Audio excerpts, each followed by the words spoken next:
Senator Lindsey Graham said, "You do not release prisoners until the war is over." I would argue that in many ways the war is just starting.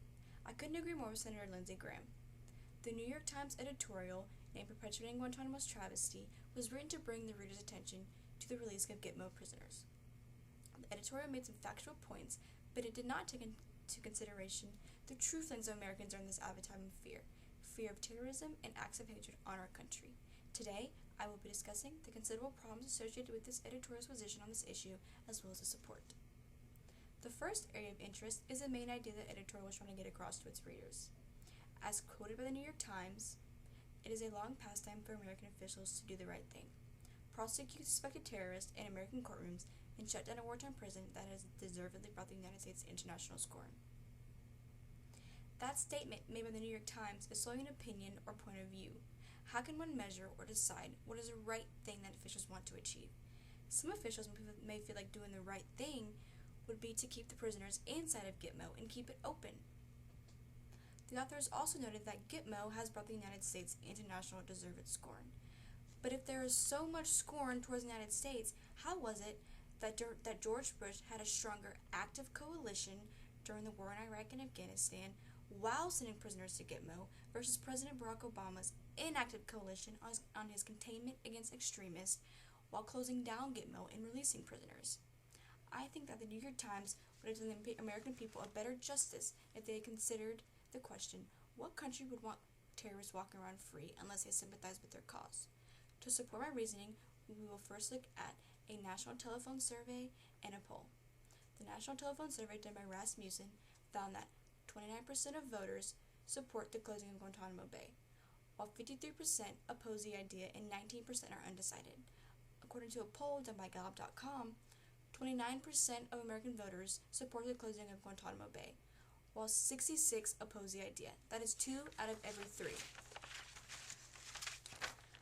On the issue of coalition, I would like to report from Heritage.com that there were 54 countries that joined the coalition of the willing for President George Bush.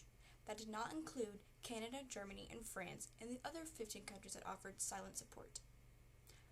According to the Christian Science Monitor, President Obama claims that over 40 countries have offered to join the U.S.-led campaign against Islamic State militants in Iraq and Syria. Up next will be the discussion about the New York Times mentioning of countries willing to take the released prisoners. According to the New York Times, the Obama administration is currently looking for countries willing to take 54 prisoners who have been cleared for release by a team of American national security agencies. The key word here is willing. I am not sure if the New York Times considered that there are not many countries just lining up one by one to willingly accept these prisoners.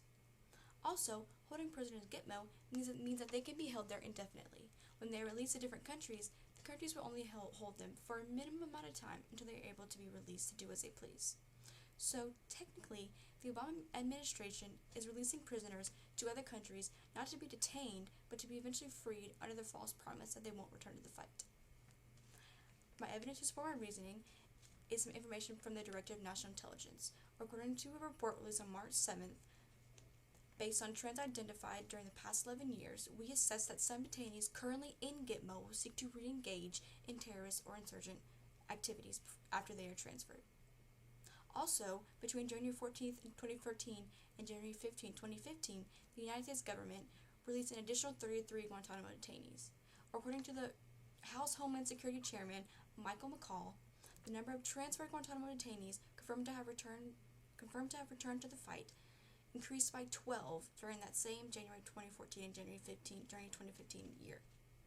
It seems that though these American national agencies, whichever ones they are not doing that much of a thorough analysis. Last, let's look at a piece of evidence regarding the recidivism rates between Obama years and Bush years.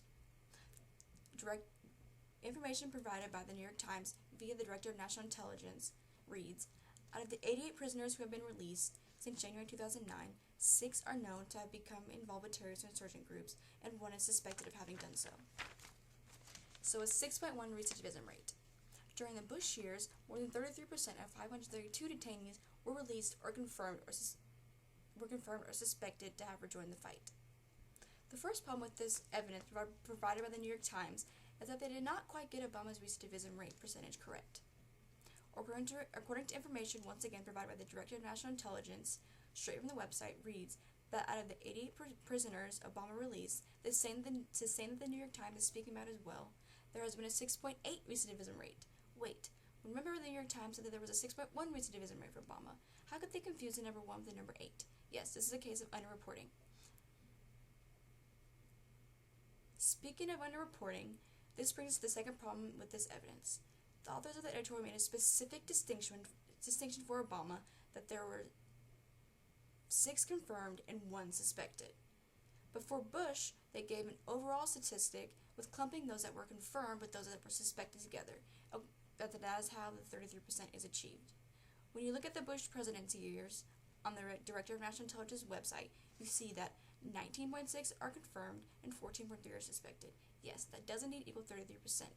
But when we look at Obama's presidential years, we see that 6.8 are solely the confirmed, while 1.1% is the suspected, an overall of a 7.9 recidivism rate. We won't even dive into the fact that more than just about half of Bush's confirmed released prisoners are dead or in custody.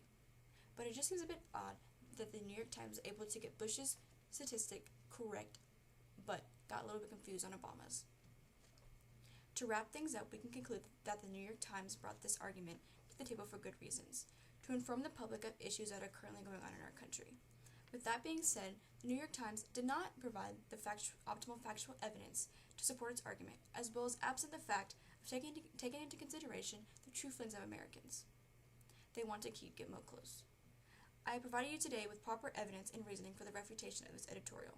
Let it be known that anyone who pays attention to current events would strongly disagree with this editorial. Thank you.